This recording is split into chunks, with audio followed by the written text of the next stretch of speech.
ஸலவாத்துகள் நிறைந்த மஜ்லிஸாக இருக்க வேண்டும்.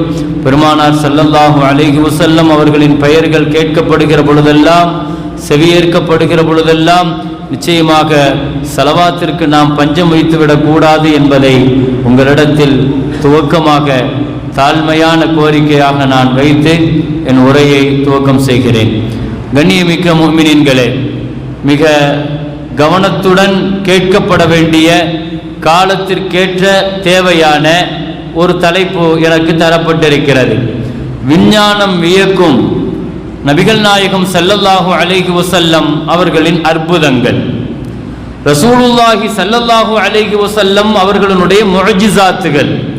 இந்த உம்மத்து சந்தித்து வருகிற இழிநிலை குறித்து எனக்கு முன்னால் பேசிய மரியாதைக்குரிய ஹஸரத் பெருந்தகை அவர்கள் சொன்னார்கள், நபிகள் நாயகம் ஸல்லல்லாஹு அலைஹி வஸல்லம் அவர்களுடைய வாழ்வின் ஒரு பகுதியாக அல்லது வாழ்வே முத்தாய்ப்பாக நிறைந்து நிற்கிற முஅஜிசாத்துகள் குறித்து இந்த சமுதாயம் என்றைக்கு பேச குறைத்ததோ அல்லது பேச தயங்கியதோ அன்றைக்கு ஆரம்பித்தது இந்த உம்மத்தினுடைய மிகுந்த இழிநிலை என்று நாம் சொல்ல வேண்டும். நபிகள் நாயகம் ஸல்லல்லாஹு அலைஹி வஸல்லத்தினுடைய முஅஜிசாத்துகளை பற்றி பேசுவதில் என்றைக்கு நாம் தயக்கம் காட்ட ஆரம்பித்தோமோ, முஅஜிசாத்துகள் குறித்து பேசுவதற்கான தயக்கம் இந்த உம்மத்திற்கு ஒரு காலத்திலேயும் வந்துவிடக் கூடாது. ஏனென்றால் அது நம்முடைய ஈமான் சார்ந்தது, நம்முடைய அகீதா சார்ந்தது. நபிகள் நாயகம் ஸல்லல்லாஹு அலைஹி வஸல்லம் அவர்களுக்கும் நமக்குமான உறவின் உச்சத்தை சார்ந்தது என்பதை நான் இங்கே மிக துல்லியமாக தெளிவாக நான் உங்களிடத்திலே எடுத்து கூற விரும்புகிறேன். கண்ணியமிக்க முஃமினீன்களே, துவக்கமாக முஅஜிசாத்துகள் என்றால் என்ன? முஅஜிசாத்துர் ரசூல் ஸல்லல்லாஹு அலைஹி வஸல்லம் பொதுவாக மனித சக்திக்கு அல்லது மனித தொடர்புக்கு அப்பாற்பட்டு ஒன்று வெளிப்படுகிற பொழுது அதற்கு பெயர் குவத் அல்லது குத்ரத். அல்லாஹ்வினுடைய நேரடியான தொடர்பிலே வெளிப்படுகிற பொழுது, படைப்புகளுக்கு எந்த தொடர்பும் இல்லாமல் வெளிப்படுகிற பொழுது அதற்கு பெயர் குவத் அல்லது குத்ரத். நபிகள் நாயகம் ஸல்லல்லாஹு அலைஹி வஸல்லத்தின் தொடர்போடு, நபிமார்களின் தொடர்போடு வெளிப்படுகிற பொழுது அதற்கு பெயர் முஅஜிசா. வலிமார்களின் தொடர்பில் வெளிப்படுகிற பொழுது அதற்கு பெயர் கராமத். சாலிஹீன்களுடைய சாதாரண முஃமின்களின் தொடர்பில் வெளிப்படுகிற பொழுது அதற்கு பெயர் ஃபிராசத் என்று பல்வேறு தராதரங்கள், தரஜாத்துகள் உண்டு. இந்த அடிப்படையில் இதன் ஒரு மிக முக்கியமான பகுதியாக முஅஜிசாத்துகள் குறித்து தான் குறிப்பாக பெருமானார் ஸல்லல்லாஹு அலைஹி வஸல்லம் அவர்கள்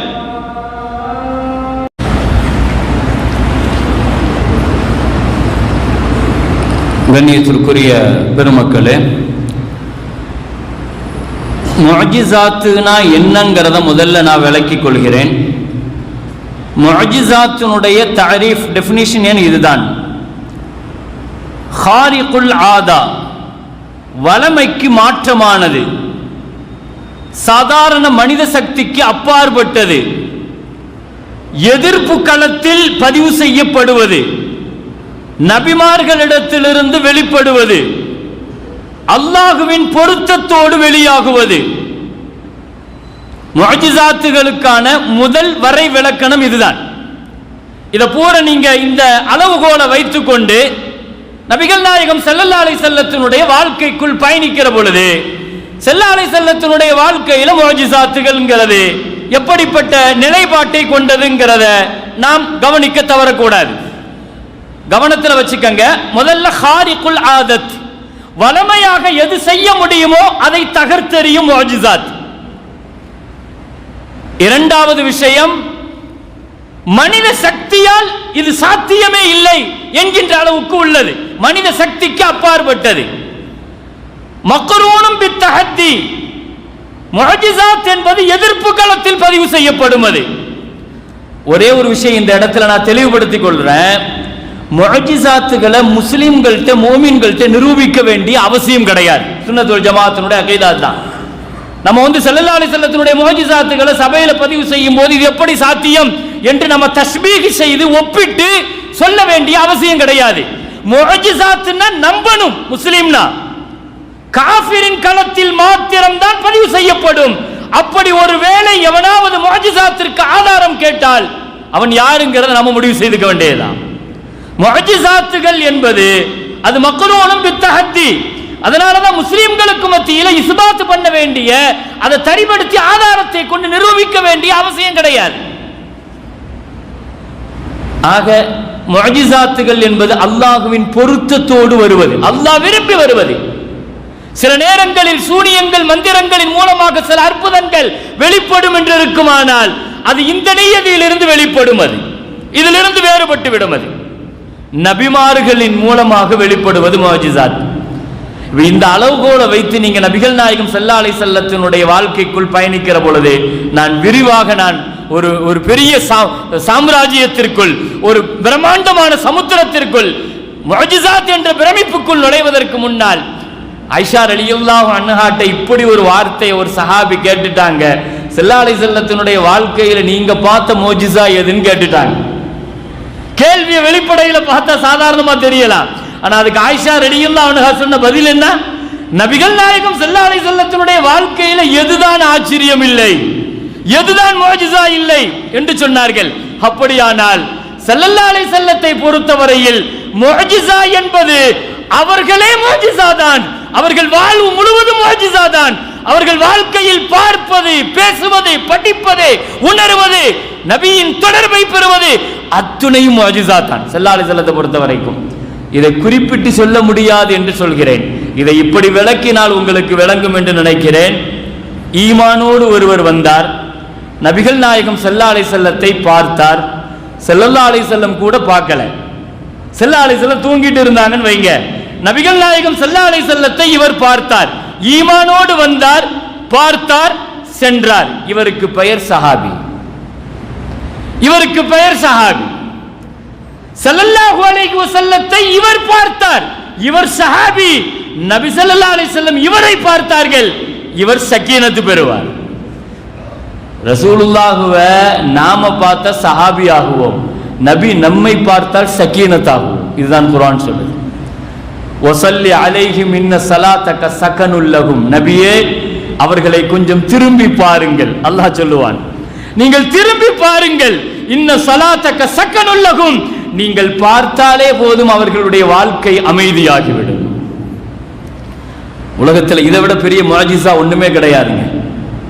சஹாபிங்கிற பட்டத்தை ஸல்லல்லாஹு அலைஹி வஸல்லம் கொடுக்கிறதுக்கு வேற ஒன்றும் வேண்டாம், நபியால மட்டும்தான் அது முடியும். ஆக பெரிய முஅஜிசாவாக இதை நான் உங்களிடத்தில் பதிவு செய்கிறேன். ஸல்லல்லாஹு அலைஹி வஸல்லத்தை பார்த்தவர்கள் அவ்வளவுதான் பார்த்தார். ஒரு வக்து தொழுகைக்கு கூட போய் தக்பீர் கட்டி நிக்கல, ஸல்லல்லாஹு அலைஹி வஸல்லத்தை பார்த்துட்டு மௌத்தாயிட்டாரு. அப்படியே கொண்டு வந்து சஹாபியாக அடக்கம் செய்து விட்டார்கள். நடந்துச்சா இல்லையா வரலாற்றுல? இதை விடவும் மிகப்பெரிய முஅஜிசாவாக எதை சொல்ல நீங்கள் ஆசைப்படுகிறீர்கள்? நபிகள் நாயகம் ஸல்லல்லாஹு அலைஹி வஸல்லம் வாழ்வு முழுவதும் முஅஜிசா தான். பெருமானார் ஸல்லல்லாஹு அலைஹி வஸல்லத்தினுடைய ஒற்றை பார்வை முஅஜிசா தான். நபியோடு இருக்கிற ஒவ்வொரு நிமிஷமும் அந்த முஅஜிசாவை சஹாபிகள் அப்படி அனுபவித்தார்கள். ரசூலுல்லாஹ்வை அப்படிப்பட்ட முஅஜிசாவாக சஹாபிகள் விளங்கிக் கொண்டார்கள். அபூபக்கர் ரலியல்லாஹு அன்ஹு சொல்லுவார்கள், ரொம்ப ஆச்சரியமான ஹதீஸ், அதை பார்த்த பொழுது எனக்கு ரொம்ப ஆச்சரியமாக இருந்தது. சொன்னார்கள், அதிஸ்து யௌமன், ஒரு நாள் எனக்கு கடுமையான தாகம் ஏற்பட்டது. சித்திக் ரலியல்லாஹு சொல்றாங்க, அத்ஷானன் ஜித்தா, ரொம்ப கடுமையான தாகம். தாகம் ஏற்பட்டால் நாம என்னங்க செய்வோம்? தண்ணி குடிப்போம். அபூபக்கர் ரலியல்லாஹு சொன்னாங்க, ஃபஜிது இலன் நபி ஸல்லல்லாஹு அலைஹி வஸல்லம், நான் ஒரு பாட்டிலோடு ரசூலுல்லாஹி ஸல்லல்லாஹு அலைஹி வஸல்லம் அவர்களிடத்தில் வந்தேன். வந்து அந்த பாட்டிலை ரசூல் ஸல்லல்லாஹு அலைஹி வஸல்லத்திடம் கொடுத்து, இஷ்ரப் யா ரசூலல்லாஹ், இஷ்ரப் யா ரசூலல்லாஹ், நீங்கள் குடியுங்கள் யா ரசூலல்லாஹ் என்று சொன்னார். பெருமானார் ஸல்லல்லாஹு அலைஹி வஸல்லம் குடித்தார்கள். ஹத்தா இர்தவைது, ரசூல் குடிக்க குடிக்க நான் தாகம் தீர்ந்து கொண்டே இருந்தேன். சித்திக் ரலியல்லாஹு சொல்றாங்க, குடித்தவர்கள் நபிகள் நாயகம் ஸல்லல்லாஹு அலைஹி வஸல்லம், தாகம் தீர்ந்தது நான் என்று சொல்கிறார்கள். அப்படியானால் சஹாபிகள் பெருமானார் ஸல்லல்லாஹு அலைஹி வஸல்லத்தை எப்படி பார்த்திருப்பார்கள்? ஒவ்வொரு விஷயத்தையும் அணுவணுவாக பார்த்து பார்த்து ரசித்து ரசித்து வாழ்க்கையில் கிடைப்பதற்கரிய முஅஜிசாவை அவர்கள் அப்படி கொண்டாடினார்கள். வாழ்நாள் முழுக்க முஅஜிசா தான். எந்த பகுதியை எடுத்து சொல்ல வேண்டும்? பிறப்பு முதல் அவர்களுடைய வஃபாத் வரை, வஃபாத்துக்கு பின்னால் கியாமத் முடியும் வரை இந்த முஅஜிசாக்களுக்கு அழிவில்லை. பெருமானார் ஸல்லல்லாஹு அலைஹி வஸல்லத்தினுடைய முஅஜிசாக்கள் எத்தனை என்பது குறித்து நபி ஸல்லல்லாஹு அலைஹி வஸல்லம் முஅஜிஸா என்பதை தாண்டி ரசூலுல்லாஹ் வெளிப்படுத்திய முஅஜிஸாக்கள் என்று இமாம் நவவி ரஹ்மத்துல்லாஹ் 1200 உண்டு என்று இமாம் நவவி ரஹ்மத்துல்லாஹ் குறிப்பிடுகிறார். கண்ணியமிக்க முஃமினீன்களே, ஒரு கடலுக்குள் இறக்கிவிட்டு எதை பற்றி பேசுவது என்று தெரியாமல் நான் தத்தளித்துக் கொண்டிருக்கிறேன். பெருமானார் ஸல்லல்லாஹு அலைஹி வஸல்லத்தினுடைய வாழ்வினுடைய முஅஜிஸாவினுடைய முக்கியமான பகுதிகளை மாத்திரம் நான் உங்களோடு கோடிட்டு காட்ட விரும்புகிறேன். அல்லாஹு அக்பர். விஞ்ஞானங்கள் எல்லாம் வியந்து போகிற அற்புதங்கள், அந்த முஅஜிஸாத்துகளை அதன் நிறைவாக தந்து நான் நிறைவுபடுத்துவேன். துவக்கமாக அற்புதங்களுக்கெல்லாம் பெருமானார் ஸல்லல்லாஹு அலைஹி வஸல்லத்தினுடைய முஅஜிஸாவாக முதலாக நான் சொல்லுவது மகாமே இப்ராஹீமை தான் நான் முன்வைக்கிறேன். நீங்கள் எல்லாம் ஆச்சரியப்படுவீர்கள். ஏன்னா அல்லாஹ் குர்ஆன்ல சொல்லுகிற பொழுது ஃபீஹி ஆயாத்தும் பையினாத், அந்த இடத்தில் தெளிவான அல்லாஹுவின் அத்தாட்சிகள் நிறைய இருக்கிறது என்று புனிதமிக்க மக்கமா நகரத்தை பற்றி அல்லாஹ் புகழாரம் சூட்டிவிட்டு மகாமு இப்ராஹீம் இருக்கிறது என்று அல்லாஹ் சொல்கிறான். எல்லா அற்புதங்களுக்கும் அல்லாஹ் உதாரணம் காட்டுவது மகாமே இப்ராஹீம். மகாமே இப்ராஹீம் தான் நபிகள் நாயகம் ஸல்லல்லாஹு அலைஹி வஸல்லம் அவர்கள் வெளிப்படுத்திய முதல் முஅஜிஸா. நீங்கள் ஆச்சரியப்படுவீர்கள். இப்ராஹிம் அலைஹிஸ்ஸலாத்தினுடைய காலடி தடம் எப்படி நபிகள் நாயகம் ஸல்லல்லாஹு அலைஹி வஸல்லத்தினுடைய முஅஜிஸாவாக ஆகும் என்று நீங்கள் ஆச்சரியப்படலாம். நான் கேட்கிறேன், அந்த இடத்தில் இப்ராஹிம் அலைஹிஸ்ஸலாத்தினுடைய காலடி தடம் எப்படி பதிந்தது தெரியுமா? இன்றைக்கு வரைக்கும் அந்த இடம் எப்படி ஏன் பாதுகாக்கப்படுகிறது என்று தெரியுமா? அதன் பின்னணியை விளங்கிக் கொள்ள வேண்டும்.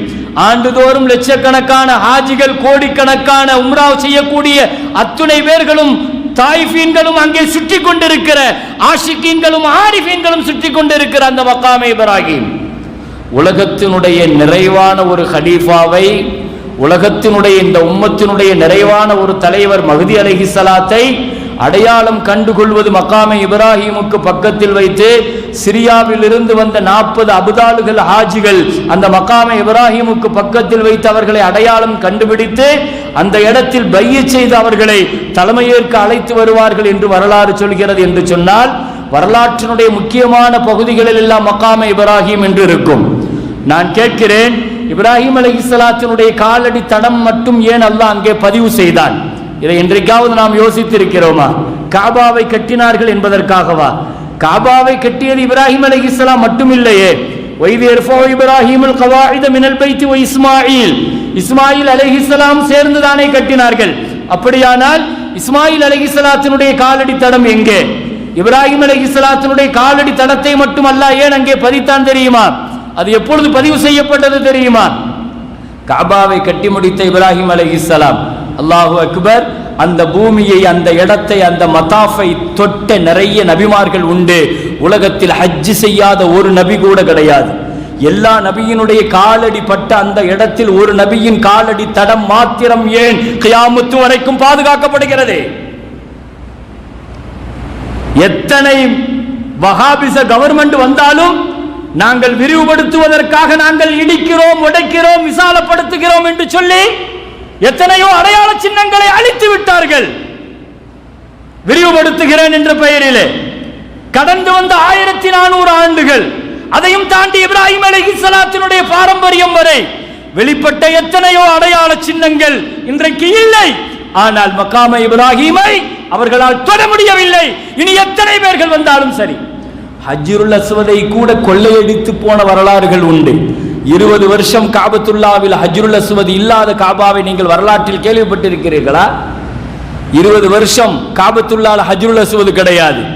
கராமித்தாக்கள் என்று ஈராக்கில் இருந்து வந்த ஒரு ரவுடி கூட்டம், ரவுடி கும்பல் காபாவிற்குள் நுழைந்து பார்ப்பவர்கள் எல்லாம் ஜனாசா பெட்டிக்குள் துப்பாக்கிகளை கொண்டு வந்து சுட்டு வீழ்த்தி காபா முழுக்க இரத்தக்கரையாக்கிவிட்டு அந்த ஹஜ்ருல் அஸ்வதினுடைய கல்லை அவர்கள் பெயர்த்தெடுத்து விட்டு அவர்கள் போட்ட ஆட்டம் இருக்கிறது. ஐனத்தைருல் அபாபில், எங்கே அபாபில் பறவை, எங்கே அபாபில் பறவை, எங்கே யானை படை, வர சொல்லுங்கள் என்றெல்லாம் ஆட்டம் போட்ட கராமித்தாக்கள் ஹஜ்ருல் அஸ்வத் கல்லை 20 வருஷம் கொள்ளையடித்தார்கள். அவர்களிடத்தில் இருந்து அல்லாஹ் மீட்டி கொடுத்தான், மீண்டும் கொடுத்தான். அந்த ஹஜ்ருல் அஸ்வத் கல் இன்றைக்கு இருப்பது முழு கல் அல்ல, அதிலிருந்து கிடைக்கப்பெற்ற 7 துண்டுகள் தான் அதிலே உள்ளே பதித்து வைக்கப்பட்டிருக்கிறது. என்று சொன்னால் காபத்துல்லாவில் ஹஜ்ருல் அஸ்வத் கல்லு கூட கொள்ளையடிக்கப்பட்டிருக்கிறது. ஆனால் மகாமே இப்ராஹீமை தொட முடியவில்லை, இனியும் முடியாது. என்ன காரணம்? குர்ஆன் தெளிவாக பதிவு செய்து வைத்திருக்கிறது. ஃபீஹி மகாம் இப்ராஹீம். அந்த இடத்தில் அல்லாஹ்வினுடைய பிரம்மாண்டமான அத்தாட்சிகள், அல்லாஹ்வின் பிரம்மாண்டமான குதிரத்துகள் அல்லாஹ் முதல்ல பதிவு செய்வது மகாமே இப்ராஹீம் தான். ஏன்? அது யார் காலடி தடம்? ஏன் அவர்களுக்கு மாத்திரம் அந்த காலடி பதிவு செய்யப்பட்டது? மத்தாஃபை சுற்றி மாத்திரம் அல்லாமா ஃபாக்கிஹி அக்பாரை மக்காவில் எழுதுகிறார்கள், 1000 நபிமார்களுடைய கபர்கள் தவாஃப் செய்கிற இடத்துல மாத்திரம் இருக்கிறதா. காபத்துல்லாஹுவை சுற்றி நம்ம தவாஃப் செய்கிற இடத்துல மட்டும் 1000 நபிமார்களுடைய கபர்கள் அங்கே இருக்கிறது. ஹூத் அலைஹிஸ்ஸலாம் உட்பட முக்கியமான நபிமார்களுடைய கபர்கள் மகாமே இப்ராஹீமுக்கு பக்கத்தில் அடக்கம் செய்யப்பட்டிருக்கிறதாக வரலாற்றில் எழுதுகிறார்கள். வரலாறு நெடுகிலும் மகாமே இப்ராஹீமுக்கு தனிச்சிறப்பு உண்டு. ஏனென்றால் முஅஜிஸா என்று நான் பேச ஆரம்பிக்கிற பொழுது அங்கிருந்து தான் பேச வேண்டும். என் உயிரிலும் மேலான கண்மணி முஹம்மது ரசூலுல்லாஹி ஸல்லல்லாஹு அலைஹி வஸல்லம் அவர்களுடைய முஅஜிஸா என்று நான் வாய் திறந்து பேச ஆரம்பிக்கிற பொழுது நான் மகாமே இப்ராஹீமில் இருந்து தான் துவங்க வேண்டும். ஏன் தெரியுமா? காபாவை கட்டி முடித்த இப்ராஹிம் அலைஹிஸ்ஸலாம் நிறைய துஆ கேட்டார்கள். ஊருக்காக கேட்டார்கள், தனக்காக கேட்டார்கள், தன் குடும்பத்திற்காக கேட்டார்கள். எல்லாம் கேட்டு முடித்து விட்டு கடைசியாக வந்து நின்று இந்த உம்மத்துக்காக கேட்ட துவா, ரப்பனா வபஅஸ் ஃபீஹிம் ரசூலா. யா அல்லாஹ், இந்த ஊருக்கு, இந்த உலகத்திற்கு, இந்த உம்மத்திற்கு ஒரு ரசூலை நீ அனுப்பணும்னு கேட்டாங்க. அவர்கள் நின்று கொண்டிருந்த அந்த கருங்கல்லுக்குள் அப்பொழுதுதான் காலடி உள்ளே பதிகிறது. இப்ராஹிம் அலைஹிஸ்ஸலாத்தினுடைய காலடி உள்ளே பதிந்தது, கருங்கல்லுக்குள் பதிந்தது. எப்பொழுது தெரியுமா? எப்போ எனக்கு இந்த உம்மத்துக்கு இப்படி ஒரு ரசூல் வேண்டும் என்று துஆ கேட்டார்களோ, அன தஅவத்து அபி இப்ராஹிம், என் தந்தை இப்ராஹிம் அலைஹிஸ்ஸலாம் கேட்ட துஆ தான் நான் உங்களுக்கு கிடைத்த அருட்கொடை என்று பெருமானார் ஸல்லல்லாஹு அலைஹி வஸல்லம் சொன்னார்கள்.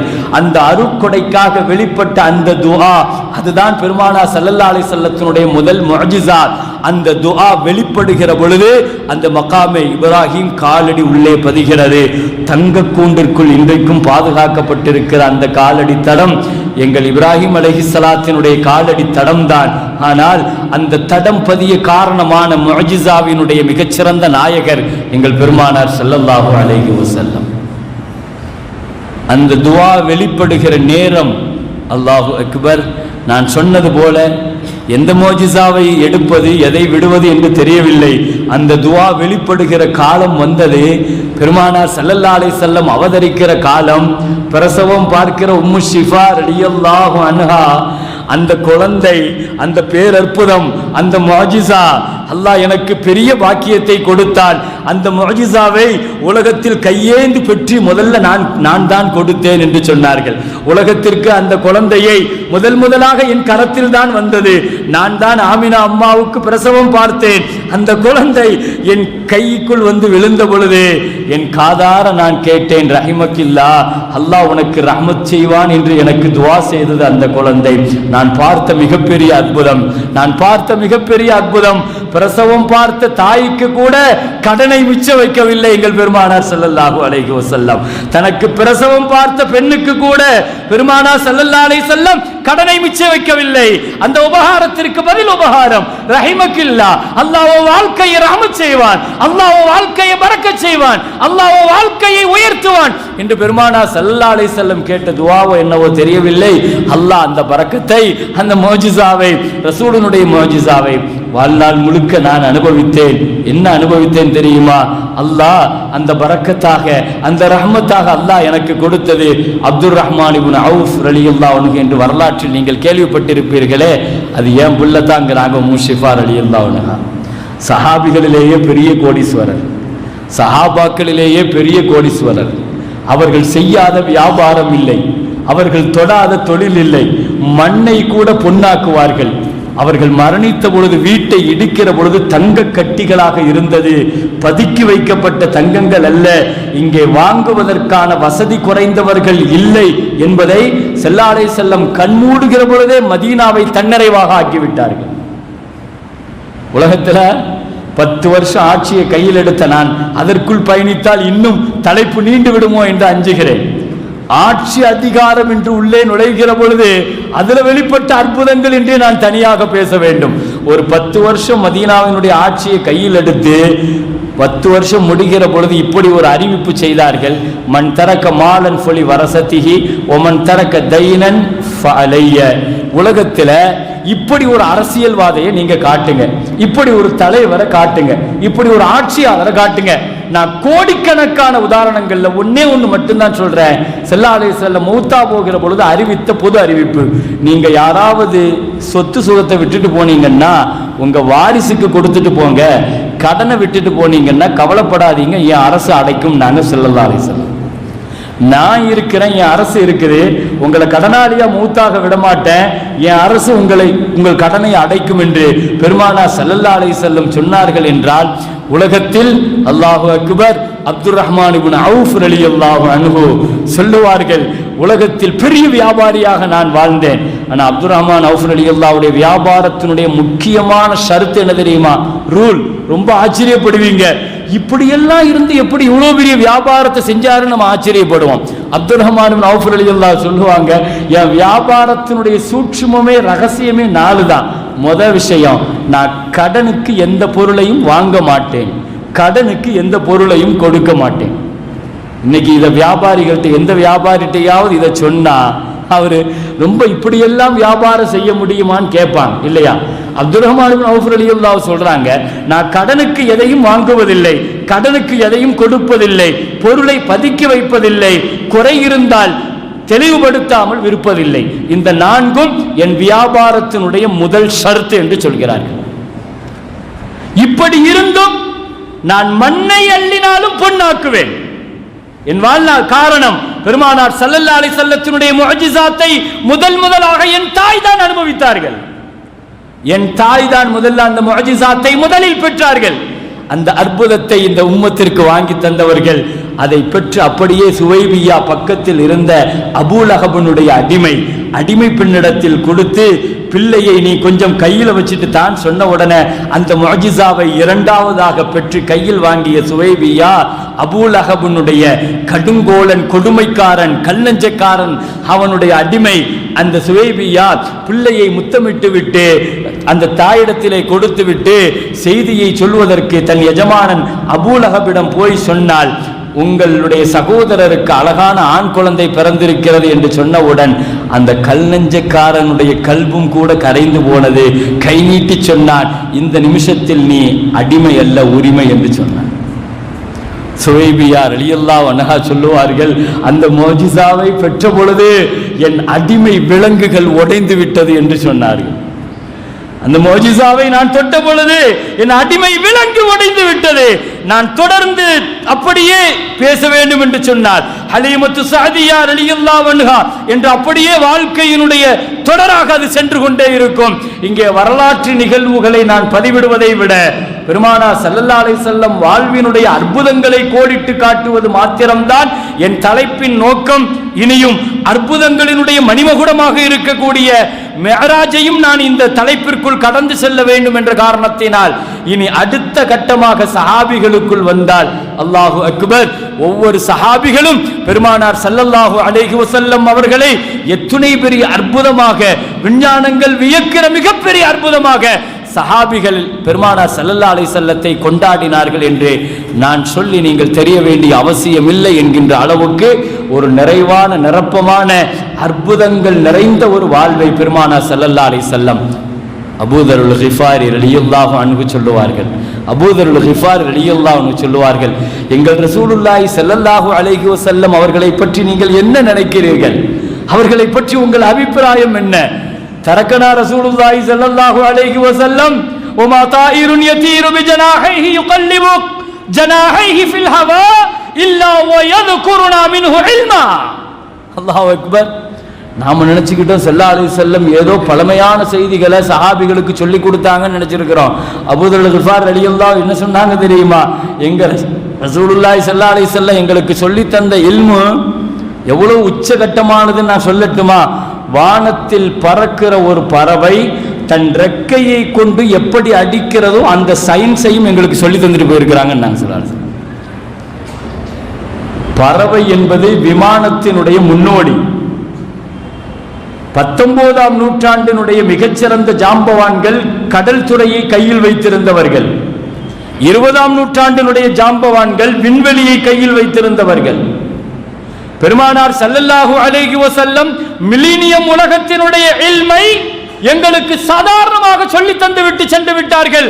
பறவையினுடைய ரெக்கையை எப்படி அடித்தால் பறக்க முடியும் என்பதற்கான ஏர்நாட்டிக் என்று சொல்லுகிற அந்த கலையை பெருமானார் ஸல்லல்லாஹு அலைஹி வஸல்லம் எங்களுக்கு கத்து தந்துட்டு போயிருக்கிறாங்கங்கறாங்க. என்ன சொல்றீங்க? ஹஜ்ரத் ரசூலுல்லாஹி ஸல்லல்லாஹு அலைஹி வஸல்லத்தினுடைய அறிவியல்கள் வியக்குகிற மிகச்சிறந்த அற்புதங்களை, விஞ்ஞானத்தினுடைய உச்சத்தை, விஞ்ஞானம் பயணிக்கிற பாதையை மிக அற்புதமாக கோடிட்டு காட்டினார்கள். தவாசலல் அத்பாக், தகாரபல் அஸ்வாக், இன்னர் ரஜுல லயக்திபுல் கிذب ஃபதப்லுகுல் ஆஃபாக். ஸல்லல்லாஹு அலைஹி வஸல்லம் சொன்னது. உங்களுக்கு ஹயாத் இருந்தால் பாருங்கள். பெருமானார் ஸல்லல்லாஹு அலைஹி வஸல்லம் சொன்னார், உங்களுக்கு ஹயாத் இருந்தால் பாருங்கள், தட்டுகளை போன்று இருக்கிற ஒரு தட்டு இன்னொரு தட்டுடன் கம்யூனிகேஷன் செய்யும். நான் ஸல்லல்லாஹு அலைஹி வஸல்லம் சஹாபிகளுக்கு நடத்தின பாடங்கள் இது. சஹாபிகளோடு உட்கார்ந்து பாடம் நடத்துகிறார்கள்.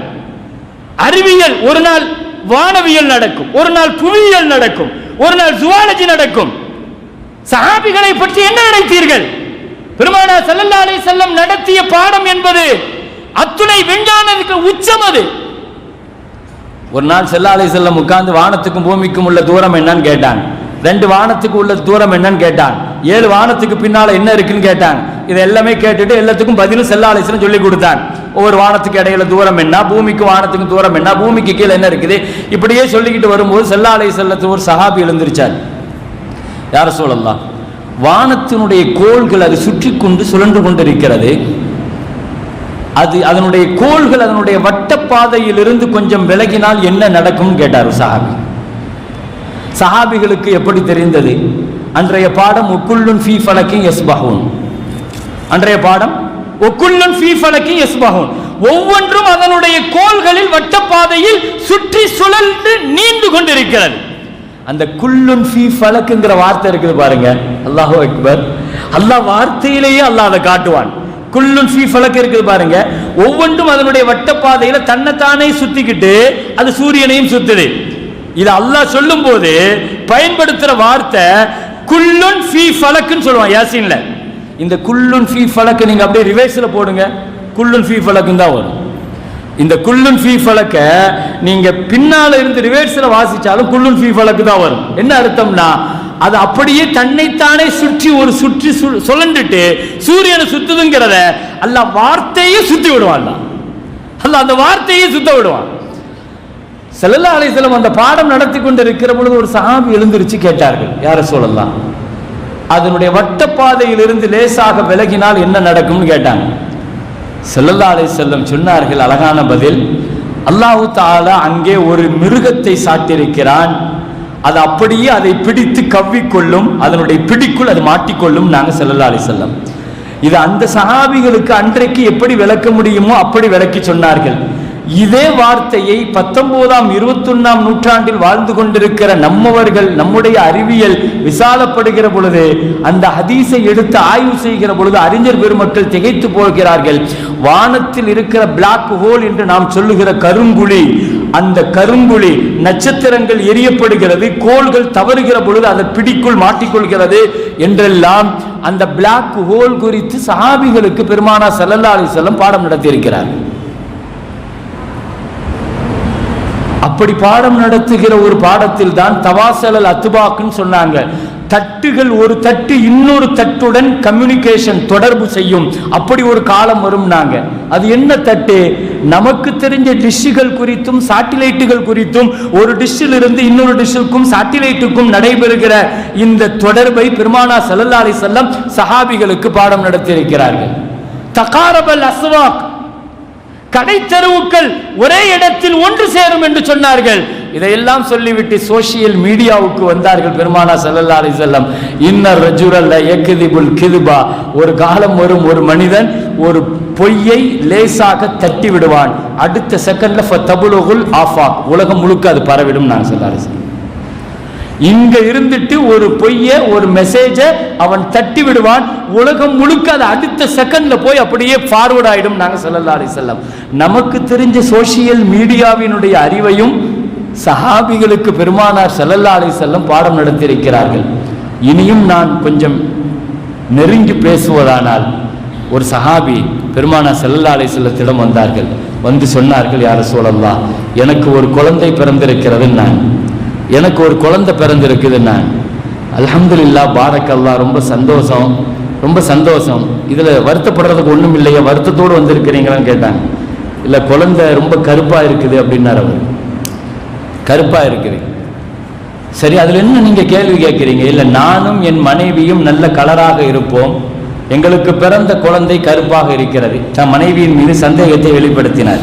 பெருமானார் ஸல்லல்லாஹு அலைஹி வஸல்லம் புரிந்து கொண்டு அவங்களுக்கு என்ன சொல்ல முடியுமோ அல்லது அவங்க அறிவுக்கு எதை எட்டுமோ அதை சொல்லுவார்கள். ஸல்லல்லாஹு அலைஹி வஸல்லத்தை பொறுத்தவரையில் நபியிடத்தில் வந்து விளக்கம் கேட்டால் சட்டங்களை விட அவருக்கு என்ன தேவையோ அதை சொல்லுவதுதான் பெருமானார் ஸல்லல்லாஹு அலைஹி வஸல்லத்தினுடைய பழக்கம். கேட்டாங்க, ஹல்லக மின் இபில், உங்க வீட்டில் ஒட்டகம் இருக்குதான்னு கேட்டாங்க. ஒட்டகம் வளர்க்குறீங்களான்னு கேட்டாங்க. ஆமா யா ரசூலல்லாஹ், ஒட்டகம் வளர்க்கிறேன். ஒட்டகம் குட்டி போட்டிருக்கிறதா என்று கேட்டார்கள். ஆம், குட்டி போட்டிருக்கிறது. சரி, ஒட்டகத்தினுடைய தாய் அது என்ன நிறத்தில் இருக்கிறதுன்னு கேட்டாங்க. அது சாம்பல் நிறத்தில் இருக்கிறது. குட்டி எப்படி இருக்கிறது? இல்ல, வேறு நிறத்தில் இருக்கிறது. பெருமானார் ஸல்லல்லாஹு அலைஹி வஸல்லம் கேட்டாங்க, அப்படியானால் தாயினுடைய நிறத்திலிருந்து ஒட்டக குட்டியினுடைய நிறம் எப்படி மாறியதுன்னு கேட்டாங்க. அது அதனுடைய மூதாதையர்களுடைய முன்னோருடைய அப்படின்னா ஸல்லல்லாஹு அலைஹி வஸல்லம், இதுவும் அந்த ஜெனடிக்ஸ் தான், மரபணு தான் ஸல்லல்லாஹு அலைஹி வஸல்லம். இதுவும் மரபியல் தான், இதுவும் மூதாதையர்களுடைய மூலக்கூறு தான்.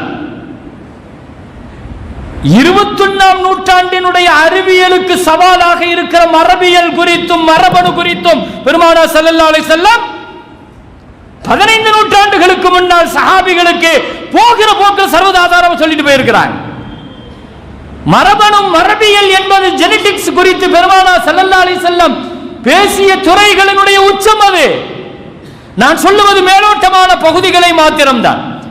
நபிகள் நாயகம் ஸல்லல்லாஹு அலைஹி வஸல்லம் வாழ்நாள் முழுக்க ஹஜ்ரத் ரசூலுல்லாஹி ஸல்லல்லாஹு அலைஹி வஸல்லம் இந்த உம்மத்திற்கான மிகச்சிறந்த முஅஜிஸா, அவர்கள் வெளிப்படுத்திய வார்த்தைகள், அவர்களிடத்திலிருந்து வெளிப்பட்ட வார்த்தை, உமா யன்திகு அனில் ஹவா, அவர்கள் பேசிய அத்துணையும் வஹீதான்.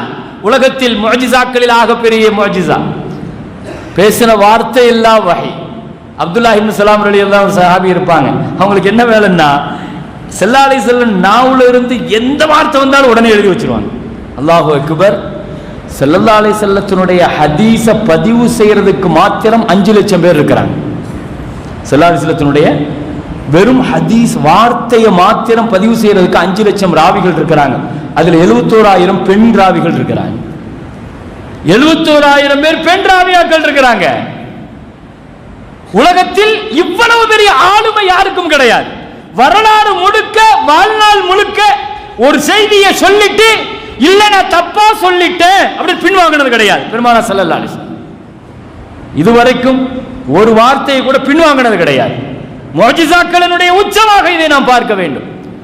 ஒரு அம்மா வந்தாங்க, ஒரு வயசான அம்மா வந்து ஸல்லல்லாஹு அலைஹி வஸல்லத்திட்ட வந்து, யா ரசூலல்லாஹ், என் பிள்ளை வெளிநாட்டுக்கு வியாபாரத்துக்காக வேண்டி போறாரு, நீங்க துஆ செய்யுங்கன்னாங்க. நபிகள் நாயகம் ஸல்லல்லாஹு அலைஹி வஸல்லம் கொஞ்ச நேரம் அப்படியே கண்மூடி இருந்துட்டு கண்ணீர் வடிச்சிட்டு சொன்னாங்க, அம்மா நீங்க சபூர் செய்யணும், உங்க மகன் வெளிநாட்டுக்கு போயிட்டாரா? ஆமா போயிட்டாங்க, திரும்பி வரமாட்டாரு, அஜல் முடிஞ்சு போச்சுன்னாங்க. அஜல் முடிஞ்சு போச்சுன்னாங்க. ஈசா அலைஹிஸ்ஸலாம் ஒரு காட்டு வழியா போயிட்டு இருந்தாங்க. போகிற வழியில ஒரு வேடன் வந்து குருவிக்காக வலை விரிச்சு வச்சுட்டு உட்கார்ந்துருந்தான். வானத்துல பறந்து செல்லுகிற அந்த குருவி அது அப்படியே ஈசா அலைஹிஸ்ஸலாத்தை பார்த்து சிரிச்சிச்சு. ஈசா அலைஹிஸ்ஸலாம் கேட்டாங்க, என்ன சிரிக்கிறேன்னு கேட்டாங்க. இல்ல, கீழே வேட வலையை விரிச்சு வச்சுட்டு நான் எப்படியாவது மாட்டுவன்னு உட்கார்ந்து இருக்கிறான். அவனுக்கு தெரியாது அல்லாஹ் எங்களுக்கு கொடுத்திருக்கிற கண்ணினுடைய லென்ஸ் இருக்குது, அது பல கிலோமீட்டர்களை தாண்டியது. நாங்க எவ்வளவு உயரத்துல பறந்தாலும் எங்க கண்ணில் இருக்கிற லென்ஸை வச்சு எந்த இடத்துல எது இருக்குங்கிறத நாங்க கரெக்டா என்ன செஞ்சிருவோம். பூமியில ஊர்ந்து செல்லுகிற சின்ன எறும்பு கூட எங்களுக்கு லென்ஸ்ல தெரிஞ்சிடும். அல்லாஹ் எங்களுக்கு அவ்வளவு பெரிய கண்ணை கொடுத்திருக்கிறான். அல்லாஹ் அதனால இவன் வலைய விரிச்சு வச்சுட்டு உட்கார்ந்து இருக்கிற நான் மாட்டுவேன்னு சொல்லிட்டு அப்படின்னு சிரிச்சுச்சான். ஈசா அலைஹிஸ்ஸலாம் போயிட்டாங்க. போயிட்டு ஹஜ்ரத் ஈசா அலைஹிஸ்ஸலாம் திரும்பி வருகிறார்கள். திரும்ப வரும்போது மாலை நேரத்தில் திரும்பினாங்க. பார்த்தா இது வலைக்குள்ள மாட்டிக்கிட்டு, வலையில மாட்டி துடிச்சிட்டு இருக்கு. ஈசா அலைஹிஸ்ஸலாம் கேட்டாங்க, ஏன்னா போகும்போது தானே நீ சொன்ன என்கிட்ட அப்படி லென்ஸ் இருக்குது, அந்த கண்ணு இருக்குது, இந்த கண்ணு இருக்குது, தூரத்துல இருந்து நான் அதை பார்த்துருவேன், தப்பிச்சிருவேன், மாட்ட மாட்டேன்னு இப்ப எப்படி மாட்டினேன்? அது சொல்லுச்சான், அஜல் முடிஞ்சிச்சா கண்ணெல்லாம் குருடாயிடும் போல தெரியுதுன்னு சொல்லுச்சா. அஜல் முடிஞ்சிருச்சுன்னா அல்லாஹ் நேரத்தை முடிச்சுட்டேன்னா கண்ணை குருடாக்கிடுவாங்கிற அந்த அறிவை நான் கத்துக்கிட்டேன். அல்லாஹு அக்பர். சில பேர் சொல்லலாம், பயணத்தில் போயிட்டு இருக்கும்போது, வேகமா போகும்போது, டூ வீலர்ல போகும்போது இந்த இடத்துல லேசா நான் கட்டடிச்சிருந்தா தப்பிச்சிருப்பேன் அப்படின்னு சொல்லலாம். ஆனா அல்லாஹ் உங்களுக்கு எப்ப அஜலை முடிக்கிறானோ அந்த நிமிஷத்துல முதல்ல உங்க மூளையை நிறுத்திடுவான். அந்த நேரம் முதல்ல நம்முடைய மூளையை முதல்ல நிறுத்திடுவான். அலி ரலியல்லாஹு அன்ஹு போய் சொன்னாங்க, உங்களை கொல்றதுக்கு நிறைய பேர் சுத்திட்டு இருக்கிறாங்க, கொஞ்சம் கவனமா இருங்க அப்படின்னப்ப அலி ரலியல்லாஹு அன்ஹு சொன்னாங்க, எப்பவுமே அல்லாஹ் எனக்கு பாதுகாப்பு, ஒவ்வொருத்தருக்கு 2 மலக்குமார்கள் இருப்பாங்க, என் மலக்குமார்கள் பாதுகாப்புக்கு இருக்கிறாங்க, என் அஜல் முடிஞ்சிருச்சுன்னா அவங்க போயிடுவாங்க, அதுக்கு பின்னால அவன் கொலை செய்யறதுல அவன் பெரிய வீரம் கிடையாதுன்னுட்டான் அலி ரலியல்லாஹு. அப்ப நாம இங்க சொல்ல வருகிற செய்தி இதுதான். ஸல்லல்லாஹு அலைஹி வஸல்லம் சில நேரங்களில் அஜலை துல்லியமாக தீர்மானித்து சொல்லி இருக்கிறார்கள். இது பெருமானார் ஸல்லல்லாஹு அலைஹி வஸல்லத்தினுடைய மிகப்பெரிய அற்புதமாக நாம பார்க்கணும். நபி ஸல்லல்லாஹு அலைஹி வஸல்லம் வஹீயின் அடிப்படையில் அஜலை தீர்மானித்து மிக துல்லியமாக சொன்னார்கள். உங்க மகனுடைய அஜல் முடிஞ்சு போச்சுமா, வரமாட்டாரு, சபூர் செய்யுங்கன்னுட்டாங்க. நம்ம அழ ஆரம்பிச்சு அழுதுகிட்டே போயிட்டு இருக்கும்போது எதிரில் அபூபக்கர் சித்திக் ரலியல்லாஹு வந்தாங்க. என்னம்மா அழுகிறீங்கன்னு கேட்டாங்க சித்திக் ரலியல்லாஹு. ஏமா அழுகிறீங்க? அந்த அம்மா சொல்லுச்சு, என் புள்ள வெளிநாட்டுக்கு சம்பாதிக்க போயிருக்கிறாரு அப்படின்னு சொல்லிட்டு அழுத ஆரம்பிக்கும் போது அபூபக்கர் ரலியல்லாஹு முந்தி உடனே சொல்லிட்டாங்க, ஏமா அதுக்கு போய் ஏன் அழுகிற, இன்ஷா அல்லாஹ் நல்லபடியா நல்ல சொத்து சேர்த்துட்டு தானே திரும்ப வருவாருமா போமான்ட்டாங்க. ஸல்லல்லாஹு அலைஹி வஸல்லம் சொல்லியிருக்கிறாங்க, முடிஞ்சிருச்சுன்னு சொல்லிட்டாங்க. சித்திக் ரலியல்லாஹு சொன்னாங்க, நல்ல வருவாருமா, நீ அதுக்கு போய் அழுதுட்டு இருக்கிற போமான்ட்டாங்க. அந்த அம்மா மனசுல நினைச்சுக்கிட்டு உங்களுக்கு என்ன தெரியும் விவரம் தெரியாதுன்ட்டு அந்த அம்மா போயிடுச்சு அழுதுட்டு. கொஞ்ச நாள் கழிச்சு மகன் திரும்ப வந்துட்டாரு. மகன் திரும்ப வந்த உடனே அந்த அம்மாவுக்கு மகன் கிடைச்ச அந்த சந்தோஷம் ஆனந்தத்தை விட ஸல்லல்லாஹு அலைஹி வஸல்லத்துடைய சொல்லி என்னாச்சு? நபிகள் நாயகம் ஸல்லல்லாஹு அலைஹி வஸல்லம் சொன்ன வார்த்தை இதுவரைக்கும் பொய்யானது கிடையாது, அந்த வார்த்தையை திரும்பி பெற்றது கிடையாது. எந்த ஒரு வார்த்தையும் உலகத்தில் இப்படி ஒரு தலைவர் எங்கேயும் கிடையாது. ஒரு தடவை சொல்லிவிட்டால் அதுதான் தீர்க்கமான முடிவான வார்த்தை. அந்த வார்த்தையை வாழ்நாள் முழுக்க திருப்பி பெற்றதாக வரலாறு கிடையாது. ஆனால் இங்க இப்படி நடந்திருக்கிறதே, மகன் அப்படியே கையை பிடிச்சிட்டு கூட்டு வந்தான். என்ன நடக்கிறது? ரசூலுக்கும் சித்திகுல் அக்பர் ரலியல்லாஹு அவர்களுக்கும் பெருமானார் ஸல்லல்லாஹு அலைஹி வஸல்லத்துக்கும் சித்திக் ரலியல்லாஹுக்கும் என்ன நடக்கிறது? அல்லாஹ் அக்பர். அது ஒரு ஆத்மார்த்தமான தொடர்பு. அது உமர் ரலியல்லாஹு உதைபியால போய், யா ரசூலல்லாஹ் எப்படி இந்த முடிவு எடுத்தீங்க? அவலஸ்னா அலல் ஹக், நாம சத்தியத்துல தான இருக்கிறோம் யா ரசூலல்லாஹ்னு கேட்டாங்க. ஸல்லல்லாஹு அலைஹி வஸல்லம் சொன்ன ஒரே வார்த்தை, அன ரசூலுல்லாஹ், நான் ரசூலுல்லாஹ்ன்ட்டான். பதிலே இதுதான், அன ரசூலுல்லாஹ்ன்ட்டான். எங்கோ தூரத்தில் இருக்கிற அபூபக்கர் சித்திக் ரலியல்லாஹு போய் திரும்ப கேட்டாங்களாம், என்ன சித்திக், அவலஸ்னா அலல் ஹக், நம்ம சத்தியத்துல தானே இருக்கிறோம், ஏன் இந்த முடிவு எடுத்தாங்க ஸல்லல்லாஹு அலைஹி வஸல்லம்? அபூபக்கர் ரலியல்லாஹு சட்டென சொன்னார்கள், ஹுவ ரசூலுல்லாஹ், ஹுவ ரசூலுல்லாஹ். வேற எந்த பதிலுமே சொல்லல, ஹுவ ரசூலுல்லாஹ். அந்த வார்த்தைக்குள் என்னதான் இருக்குமோ தெரியவில்லை, அதனுடைய முழுக்க முழுக்க ரகசியம் ஸல்லல்லாஹு அலைஹி வஸல்லம் சித்திக் ரலியல்லாஹு. இனியும் உமர் ரலியல்லாஹுவால் ஜீரணிக்க முடியவில்லை. ஸல்லல்லாஹு அலைஹி வஸல்லம் சொல்லிட்டாங்க, சித்திக் ரலியல்லாஹு சொல்லிட்டாங்க. ஆனா உமர் ரலியல்லாஹு சொன்னாங்க, வாழ்நாள் முழுக்க நான் அப்படி பேசியதற்காக மௌத்து வரைக்கும் நான் ஒரு விஷயத்தை பயந்தேன், ரசூலுல்லாஹுக்கு முன்னால நான் அப்படி பேசியதற்காக அல்லாஹ் என் ஈமானையும் அமலையும் அழிச்சிருவானோ நான் பயந்தேங்கிறாங்க உமர் ரலியல்லாஹு. என்ன 2 விஷயம் தான் அல்லாஹ் ஒட்டுமொத்தமா டோட்டலா வாஷ் அவுட் பண்ணிடுவான். 2 விஷயம் இருக்குது, என்ன அமல், எத்தனை ஹஜ்ஜி, எத்தனை உம்ரா செஞ்சிருந்தாலும் 2 விஷயம், லஇன் அஷ்ரக்த லயஹ்பதன்ன அமலுக, ரெண்டாவது அன் தஹ்பத அமாலுக்கும் அன்தும் லா தஷ்குரூன். ஒண்ணு அல்லாஹ்வுக்கு இணை வச்சிட்டா ஒட்டுமொத்தமா எல்லா அமலையும் அழிச்சிருவான். ரெண்டாவது ரசூலுக்கு மரியாதை குறைவு செஞ்சுட்டீங்கன்னா அந்த அபத்த அமாலுக்கும் டோட்டல் அமலையும் அல்லாஹ் ஒண்ணும் இல்லாம ஆக்கிறான். இந்த ரெண்டு விஷயம் குர்ஆன்ல அல்லாஹ் பதிவு செய்திருக்கிற விஷயம். எனவே அதுக்காக நான் கவலைப்பட்டேங்கிறான். உமர் ரலியல்லாஹு ரசூலுல்லாஹ் சொல்லியும் சித்திக் ரலியல்லாஹு சொல்லியும் அப்படியே அவங்களால ஜீரணிக்க முடியல. இது ஒரு வகையான ரோஷம் என்று சொல்லலாம். உடனே அல்லாஹ் ஆயத்தை இறக்கினான், முஹம்மதுன் ரசூலுல்லாஹ், முஹம்மதுன் ரசூலுல்லாஹ் ஸல்லல்லாஹு அலைஹி வஸல்லம். அல்லாஹ் வெளிப்படுத்திய வார்த்தை ஸல்லல்லாஹு அலைஹி வஸல்லம் வெளிப்படுத்தினார்கள். ரசூல் வெளிப்படுத்திய வார்த்தை சித்திக் ரலியல்லாஹு வெளிப்படுத்துறாங்க. ஆக இதுவெல்லாம் ஒரு பெரிய கம்யூனிகேஷன், அது ஒரு பெரிய தொடர்புக்குள் இருக்கிறது. சித்திக் ரலியல்லாஹு போய் கேட்ட உடனே நல்லபடியா வந்துருவாங்கன்ட்டாங்க. வந்துட்டாரு. உடனே கூட்டு வந்து யார சூழலாம், கொஞ்ச நாளைக்கு முன்னால இப்படி சொன்ன ஞாபகம் இருக்குதா, நீங்க அஜல் முடிஞ்சு போச்சுன்னு சொன்னீங்க, திரும்ப வந்துட்டார். ஸல்லல்லாஹு அலைஹி வஸல்லம் நான் வஹி எதிர்பார்க்கிறேன்ட்டாங்க. ஜிப்ரீல் அலைஹிஸ்ஸலாம் வந்தாங்க, வஹி கிடைத்தது. ஜிப்ரீல் அலைஹிஸ்ஸலாம் சொன்னார்களாம், யார சூழல்லா வல்லதி ஜாஅ பிஸ்ஸித்கி வஸத்தக பிஹி, உண்மையை கொண்டு வந்த நீங்கள் அதை உண்மைப்படுத்திய சித்திக்கும் இரையச்சம் உள்ளவர்கள் என்று குர்ஆனில் அல்லாஹ் பதிவு செய்து விட்டான். எனவே நீங்க சாதிகுல் அமீன் தான், அவர்கள் சித்திக்கு தான். ரெண்டு பேருடைய சொல்லையும் அல்லாஹ் உலகத்தில் பொய்யாக்க விடமாட்டான். எனவே உங்கள் சொல்படி அவர்களை மௌத்தாக்கினான், சித்திக்குக்காக அல்லாஹ் ஹயாத்தாக்கினான். சித்திக் ரலியல்லாஹுக்காக அல்லாஹ் ஹயாத்தாக்கினான். நான் சொல்லுவது அஜலை தீர்மானித்து சொன்னார்கள், தீர்க்கமாக சொன்னார்கள். இந்த இடத்தை உலகத்தில் எந்த விஞ்ஞானமும் தொட முடியாது. பெருமானார் ஸல்லல்லாஹு அலைஹி வஸல்லத்தினுடைய அஜல் தீர்மானித்து சொன்ன ஒவ்வொன்றையும் துல்லியமாக தனியாக நாம் பேசப்பட வேண்டும். உஸ்மான் ரலியல்லாஹுவை கூப்பிட்டு சொன்னார்கள், யா உஸ்மான் அந்த துக்தல் மظلوமா வ அன்த மظلوம், அநியாயமாக நீங்கள் கொல்லப்படுவீர்கள், உங்களுக்கு சாமானிய மரணம் கிடையாது, உங்களுக்கு சாமானிய மரணம் கிடையாது. நீங்கள் கொல்லப்படுகிற பொழுது ஃபஸதக்துரு தமக அலா ஃபஸயக்ஃபீகஹுமுல்லாஹ், குர்ஆன்ல ஃபஸயக்ஃபீகஹுமுல்லாஹ்னு ஒரு வார்த்தை இருக்குது. அந்த வார்த்தையில உங்க ரத்தம் தெரிக்கும் நான் ஸல்லல்லாஹு அலைஹி வஸல்லம். வ இன்னஹா லஃபிஸ்ஸாஆ, கியாமத் வரைக்கும் அந்த குர்ஆனின் பிரதி பாதுகாக்கப்படும் நான் ஸல்லல்லாஹு அலைஹி வஸல்லம். உஸ்மான் ரலியல்லாஹுனுடைய அஜலை குறித்து பேசுகிறார்கள். வாழ்நாளின் எதிர்காலத்தை குறித்து பேசுவதற்கு எங்கே ஆள் இல்லை.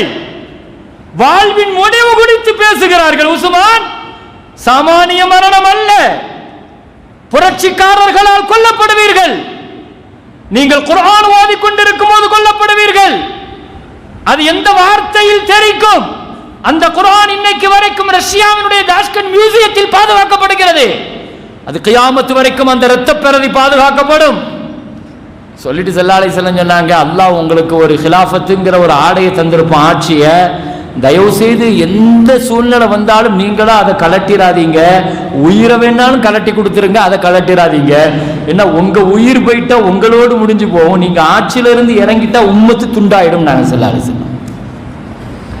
இந்த உம்மத்து ரெண்டா பிளந்துரும். நான் அவ்வளவு பெரிய நெருக்கத்துல, பெரிய இறுக்கத்துல நீங்க மாட்டிக்கிடுவீங்க, நெருக்கடியில மாட்டிக்கிடுவீங்க என்று சொல்லிட்டு பெருமானார் ஸல்லல்லாஹு அலைஹி வஸல்லத்தினுடைய அந்த வார்த்தை, அஜலினுடைய வார்த்தை, அது நிறைவு பெறுகிற காலம் வந்த பொழுது குர்ஆன் ஓதிக்கொண்டிருக்கிற உஸ்மான் ரலியல்லாஹு வெட்டப்பட்டு இரத்த வெள்ளத்தில் சாய்கிற பொழுது, அன்றைக்கு வெள்ளிக்கிழமை, தண்ணீரை எடுத்துக்கொண்டு அவர்களுடைய மனைவி குடிப்பதற்காக கொடுக்கிற பொழுது உஸ்மான் ரலியல்லாஹு தட்டிவிட்டு சொன்னார்கள், இன்னி சாயிமுன், நான் நோன்பு வச்சிருக்கிறேன். நாங்கள் உஸ்மான் ரலியல்லாஹு நான் நோன்பு வச்சிருக்கேன்னு சொன்னவொன்னு அவங்க மனைவி சொன்னாங்க, இல்லை பரவாயில்லை, ரத்தம் போயிட்டே இருக்குது, தண்ணியை குடிங்கன்னு சொல்லி வாயில ஊத்த முற்படுகிற பொழுது தட்டிவிட்டு சொன்னார்கள், நான் சஹரிலேயே என் உயிரிலும் மேலான கண்மணி முஹம்மது ரசூலுல்லாஹி ஸல்லல்லாஹு அலைஹி வஸல்லத்தை கனவில் பார்த்து விட்டேன். சொன்னார்கள், உஸ்மான் இன்றைக்கு சஹர் துன்யாவில், இஃப்தார் ஆகிரத்தில். நாங்கள் ஸல்லல்லாஹு அலைஹி வஸல்லம்